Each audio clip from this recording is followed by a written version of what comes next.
Este trabajo que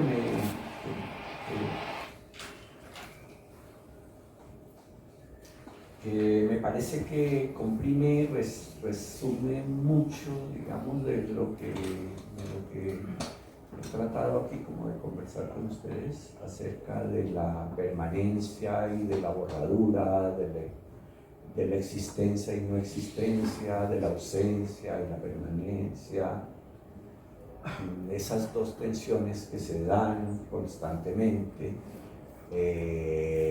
la durabilidad,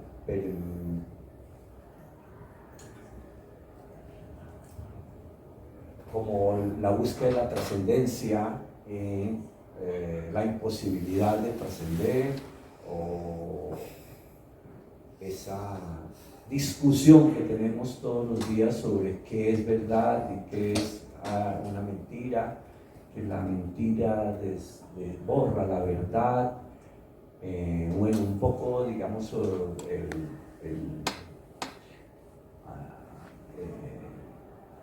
en el mal de archivo se habla de que él está escribiendo y dice: voy a unir la tecla save, salvar, save. Esa tecla es la que hace que esto permanezca. Si no, está en riesgo de desaparecer. Entonces esa tensión es un poquito, digamos, como lo que creo yo reúnen un poco estos trabajos en general. Sin embargo, yo creo que aunque uno funda la tecla save, el archivo, el dibujo, no está salvado. No está salvado, digamos, de nuestra memoria. Si nosotros lo podemos conversar un poquito como lo que tú decías, no sé si era de Walter Benjamin o estabas hablando de Estamos hablando de Benjamin, estamos hablando de Aby Warburg, sí.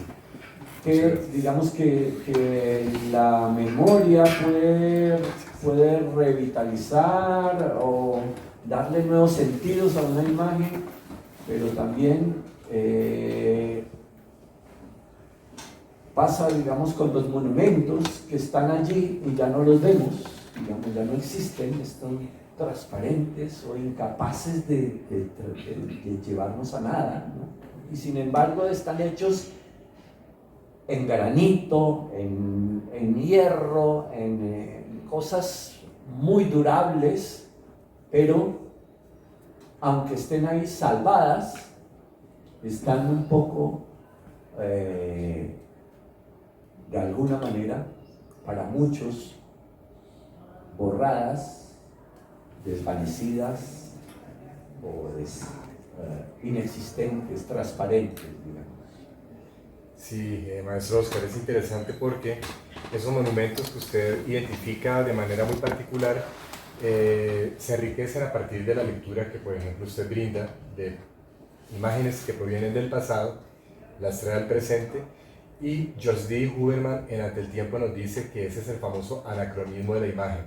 Las diversas lecturas que podemos hacer de una imagen viniendo de la crítica de arte, de la historia del arte, el ejercicio del historiador, pero en el caso suyo mucho más vivencial y particular, con una fuerza extrema que es esa resemantización de la imagen, le genera a la imagen un rendimiento hermenéutico, la saca de ese olvido o de esa inestabilidad de la cotidianidad que está adormecida, y a través de la fuerza de esa resemantización la vuelve a poner ante el tiempo contemporáneo. Entonces nosotros nos vemos enfrentados a eso que pensábamos ya asumido, que pensábamos ya incorporado a una cotidianidad vaga.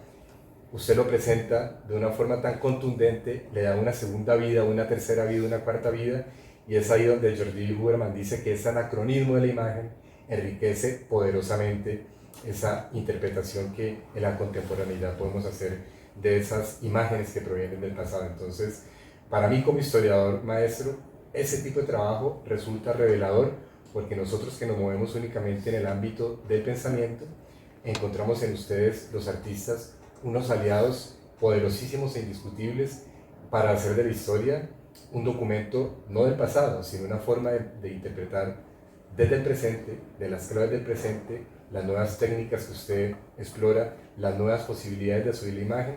Para nosotros es una garantía de que esa historia pueda narrarse desde una contemporaneidad necesaria que nos permitía a todos encontrarnos en ella, ¿no? Que es como lo que buscamos los historiadores, que esas narrativas no nos resulten ajenas, sino que permitan lograr que muchos nos identifiquemos con ellas, ¿no? Ese pasado remoto tal vez está muy próximo a nosotros. Entonces por ahí me parece poderoso ese trabajo, o sea, a mí me conmueve poderosamente esa capacidad que usted nos brinda desde un trabajo tan sistemático y juicioso como el que usted plantea. Bueno, me gustaría que, me encantaría que, no sé si tienen alguna pregunta o algo por ahí. Buenos días. Cuando nos hablas un poco de la trascendencia como tal del dibujo, mi pregunta un poco es ¿cuáles son las características que tiene un dibujo grande o pequeño para trascender? Y si esas características toman mayor validez o pierden validez ante la observación del espectador. Bueno, digamos que la pregunta tal vez de la charla es esa, ¿no? ¿Esto tiene trascendencia o no tiene trascendencia? ¿Va a servir o no va a servir? ¿A dónde va a llegar? Y un poco, digamos, también tiene mucho que ver con el observador, digamos. ¿Qué conexión pueda tener con el observador esa imagen que ha encontrado? Esa imagen que se ha encontrado, digamos, en un museo o en la calle, ¿no? ¿Qué perdurabilidad o qué cosas le puedo yo aportar, agregar a esa imagen, digamos, no sé. Ahí están.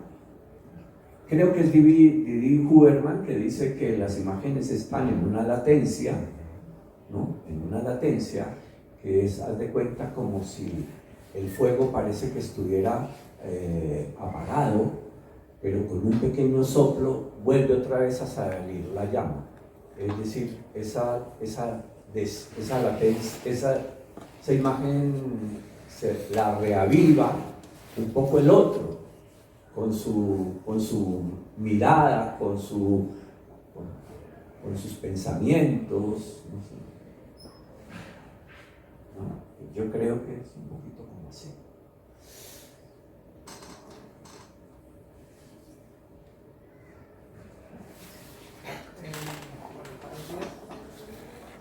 Usted nos comentaba un poco de hablar y pensar el dibujo en pro a la memoria, ¿no? Nos comentaba un poco de hablar y pensar el dibujo en torno a la memoria. Y haciendo un poco un correlacionamiento, también se puede extrapolar el concepto del silencio y el ruido. ¿Cómo consigue usted los conceptos de silencio y ruido para sus dibujos? Porque siento que dentro de sus trabajos se habla mucho también de esta dinámica de memoria, olvido, ruido y silencio, como quietud y vida.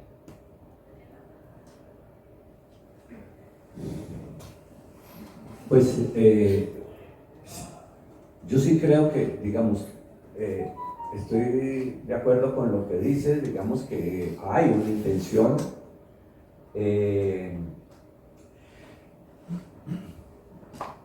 No sé cómo, digamos, el silencio entendido como no presencia o ausencia o el blanco del papel podría ser, digamos, y el ruido podría ser la afectación, la intervención sobre las superficies, no sé, me parece que de pronto podría ser eso. No. Hay obviamente, digamos, también una cuestión como sobre el tiempo. Digamos que en los periódicos, en la pieza que se llama País Tiempo, que son los cuadernillos punteados, donde se hunde la punta de fuego, de calor, es como si uno hiciera una línea en profundidad en vez de hacerla a lo largo o a lo ancho, ¿no? Y esa línea, que inicialmente podría ser de mucho ruido, se vuelve silencio, se vuelve nada, se pierde, ¿no? Así.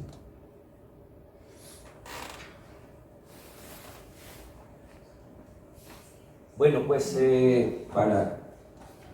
no sé, estos son de alguna manera, digamos, como volviendo otra vez a esta cosa básica de un lápiz cogido con la mano y que tiene una punta que pinta, que tiñe y la otra que borra. Pues un poquito, digamos, este trabajo también tiene eso, tiene una punta pero es el soporte el que borra esa tinta, es el calor del soporte el que borra esa tinta. Y produce una imagen que me parece muy especial, digamos, a nivel de memoria, porque lo que nosotros vamos a recordar después es una imagen que es la suma de todos esos momentos por donde pasó la mano con el pincel, ¿no?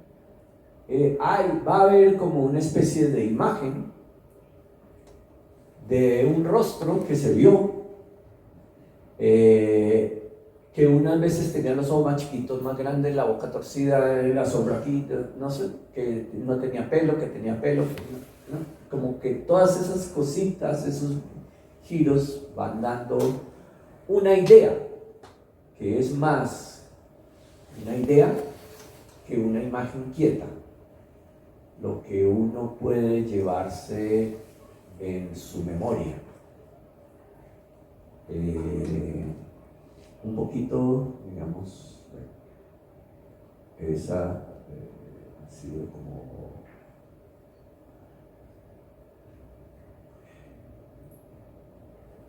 Roland Barthes hablaba sobre la fotografía y decía que cuando él se veía fotografiado, él decía: esto no soy yo, este no soy yo soy más ligero, más movedizo, esto es pesado y rotundo, yo no soy este.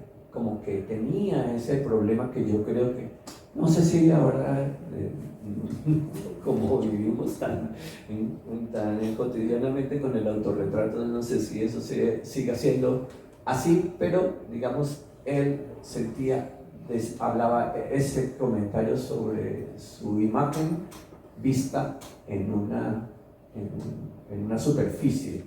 Ese no soy yo soy móvil, yo soy vago, liviano, me muevo, ¿no? De manera que este podría ser un retrato más parecido al que Barthes hablaba, que si fuera simplemente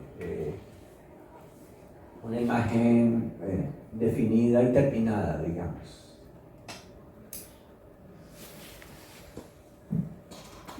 Trabajo maestro como una actitud de juego, una actitud de poeta. A diferencia de otros trabajos que han abordado el tema de la memoria, las comparaciones son odiosas pero son necesarias. El trabajo de Rosenberg Sandoval es una cosa tan tosca y tan fuerte y tan agresiva comparado con la sutileza de esas imágenes que aparecen y desaparecen, que son mucho más delicadas. Y yo siento más empatía con este trabajo. Por ejemplo, tiene también un problema como ético. Lo siento así, yo siento que es una persona que explora, que ha jugado con los elementos, que los ha pensado, pero también eso me parece que es como un juego, no parar, no detenerse, probar cosas, probar materiales. Bueno, yo personalmente aprecio, digamos, admiro el trabajo de Rosenberg y lo aprecio, y me parece que en esa rudeza hay sensibilidad y delicadeza, de alguna manera, aunque sea así como tan agresivo. La verdad me parece que son como lenguajes distintos, ¿no? Lenguajes muy distintos. Y bueno, yo le decía a Oscar, o no sé, tal vez le decía, no quiero hablar sobre el alcance poético que pueda tener o el alcance político que puedan tener los trabajos, porque me parece que esas son cosas que resultarían del trabajo, ¿no? Y que resultan también del encuentro del otro con ese trabajo. No soy yo el que debo decir, es que este trabajo es político por esto, es mi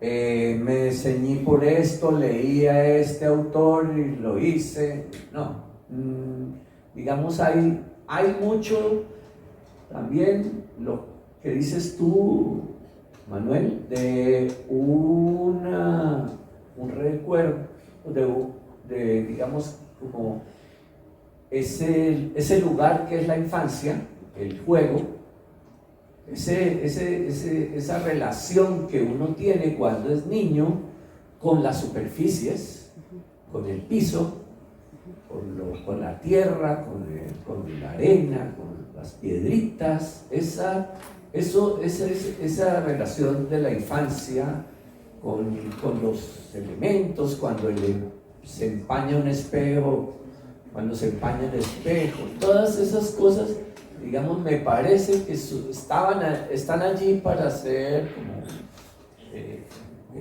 recogidas y darles otro sentido, un poquito, digamos, como hablábamos de las reparaciones. Con el maestro hablamos algo, sí, por favor. Alex. Sí, Oscar, yo te quería preguntar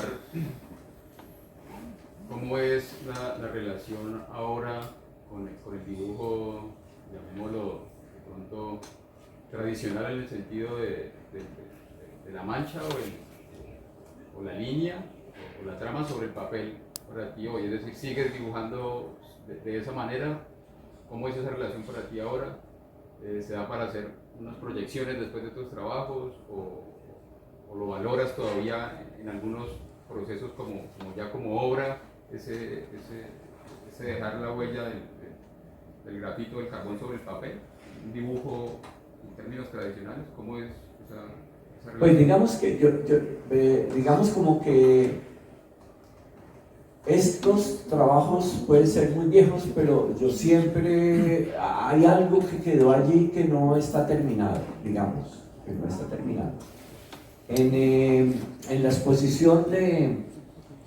exposición de fotografías,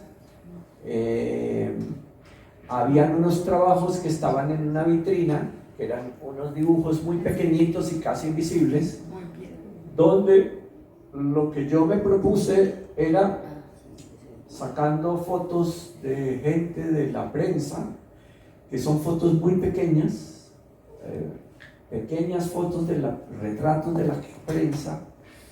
Yo buscaba hacer, me inventé el mecanismo que es parecido a este, que era poner una gotica de agua y luego poner un poquito de carbón, y que el dibujo fuera un poquito como la mezcla de eso, y que el dibujo durara mientras el agua se absorbe y se seca.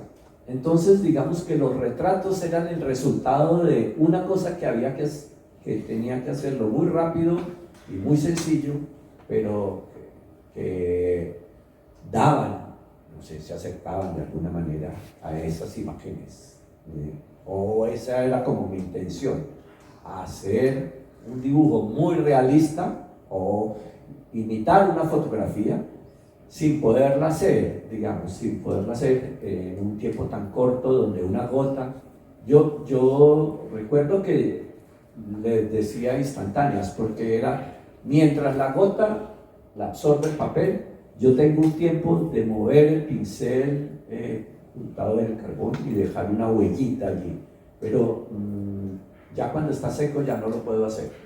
Entonces, y eso pues de vez en cuando lo sigo haciendo, no lo he abandonado.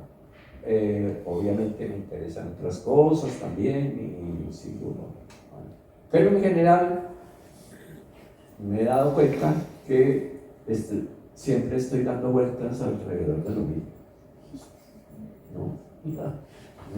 Con diferentes maneras de acercarse, pero como más o menos alrededor de lo mismo. Una pregunta. Sí. Hola. Buenas tardes. ¿Cómo estás? Una pregunta. Has hablado de las relaciones, digamos, evolutivas, ¿no? Digamos, desde el chimpancé, el hombre, ¿cierto? La relación del cerebro con la mano. ¿Qué pasa hoy en día cuando un computador, un brazo robótico, también puede hacer un dibujo, ¿cierto? Ahí también hay una sensibilidad de parte del que lo piensa y de parte del robot que lo dibuja, o se pierde como el aura, como decía Benjamin. Ay, la verdad yo no sé. No, me parece que ese es un trabajo como del espectador, ¿no? No sé. Me parece que es un trabajo del espectador. El encontrar eso o no, pero no sabría.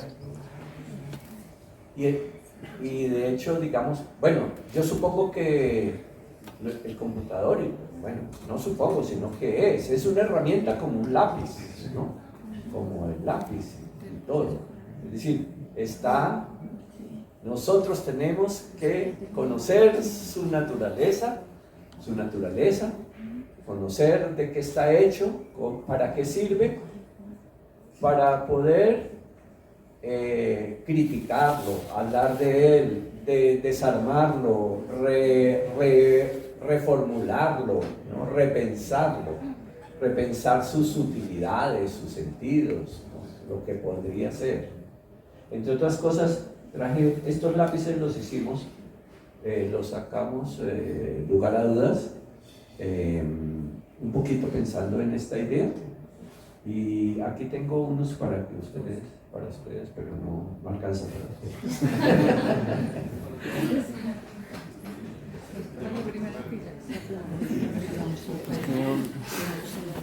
Maestro, usted en su obra tiene un registro visual.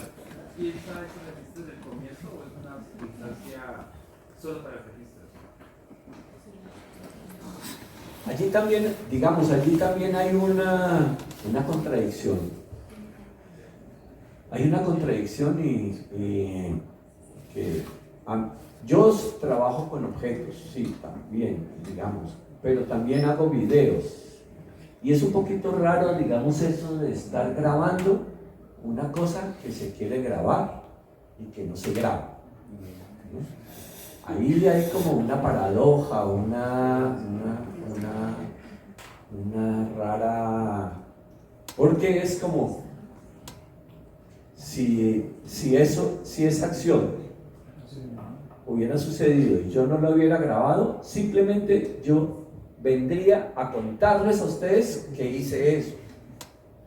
Pero en vez de estar guardado en la memoria de una USB, está en mi memoria para yo poderlo narrar, digamos. Es que yo hacía un dibujo con agua sobre cemento. Cuando el sol estaba muy fuerte, me tocaba aligerar la mano. Cuando pasaba una nube y bajaba el sol, me daba tiempo de completar la imagen, ¿no? Bueno, tendría que narrarla y usted darse una idea de cómo era. No sé si eso es... No, su obra está pensada para... ¿Usted piensa en cómo la va a registrar? ¿Desde un inicio? No. Pues digamos, a mí me parece que, pues digamos, la manera como yo he encontrado que hay que trabajar, o que tengo que trabajar, es con el ensayo. Es como mirando las posibilidades, con esto, de esta manera. Obviamente, digamos, los narcisos, el video del narciso me parecía que tenía sentido como video. Digamos que me gustaba que estuviera vertical, que tuviera las curvas redondas como una pantalla de esos televisores antiguos, que tuviera también ese hueco que tenían los televisores, que fuera como una pantalla un poco. Y la figura que está como un hombre en un noticiero, como un hombre, digamos, como vemos en la televisión, no en la pantalla. Mientras que en el otro también me parecía interesante, o en ese momento pensé que fuera una superficie que contiene el agua realmente. ¿Me entiendes? Es como, ¿qué sentido puede tener una posibilidad y la otra? Pero lo que quiero decir es que sí me interesa mucho el soporte, cómo se hace y con qué se hace. Digamos, esas son como reflexiones que me parece, esa cosa que es técnica, que es un poco lo que dice Richard Sedley, que es técnica, pues no es solamente técnica. Hay un pensamiento, hay unas ideas, hay una expresión, una cosa. Hay no sé, para terminar tal vez me gustaría leerles un pedacito de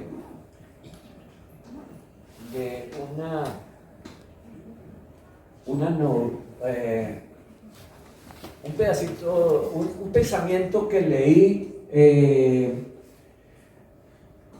que está después del final de la novela Lolita de Vladimir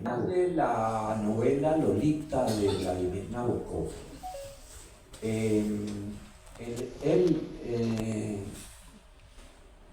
tuvo muchos problemas con esa novela, y él tuvo, digamos, en su momento, incluso no fue vetada, creo que en Estados Unidos, y se la editaron en París, porque era una cosa escandalosa de un hombre con una niña. El caso es que él saca un pequeño texto donde dice apuntes para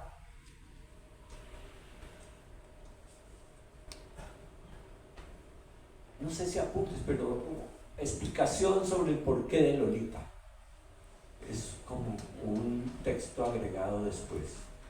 Y dice, en un parrafito dice esto, que me gustó mucho. El primer débil latido de Lolita vibró en mí a finales de 1939 o principios de 1940 en París, cuando estaba en cama con un severo ataque de neuralgia intercostal. Si no recuerdo mal, el estremecimiento inicial de la inspiración fue provocado en cierta medida por un relato periodístico acerca de un chimpancé del jardín de plantas que, después de meses de pacientes esfuerzos por parte de un científico, hizo el primer dibujo realizado nunca por un animal. Mostraba los barrotes de la jaula de la pobre criatura. Eso era un anuncio que él leyó en la prensa, que me pareció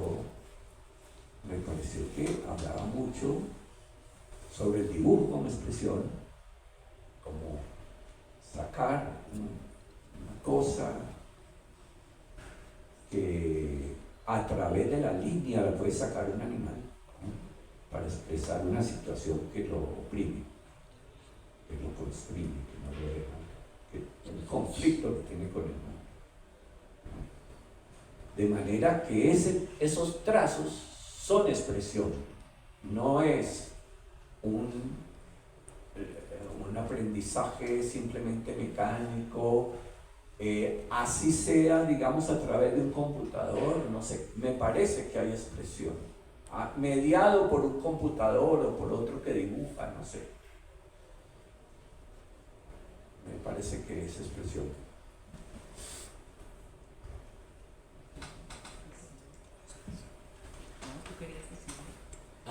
Profe, finalmente, maestro, pues agradecerle infinitamente su presencia y quiero decirle que aquí en esta facultad hay estudiantes que provienen, por supuesto, de otras disciplinas y en particular hay algunos que vienen de la historia, de las ciencias humanas, muy brillantes.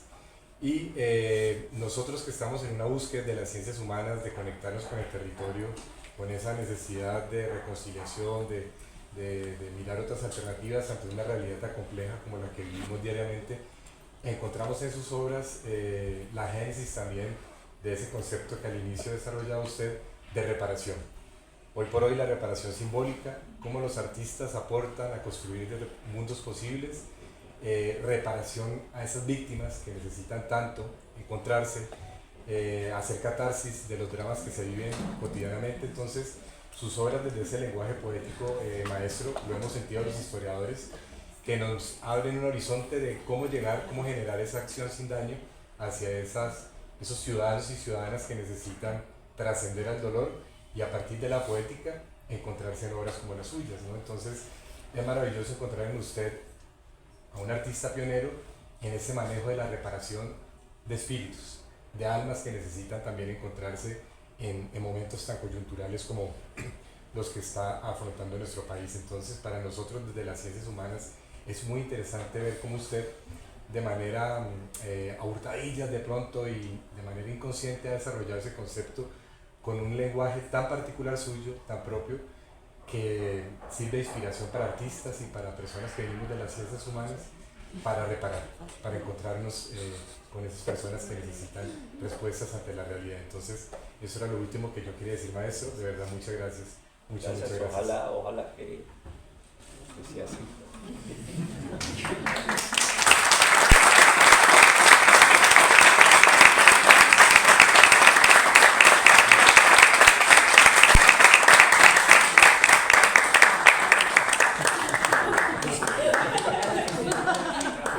Que le caiga.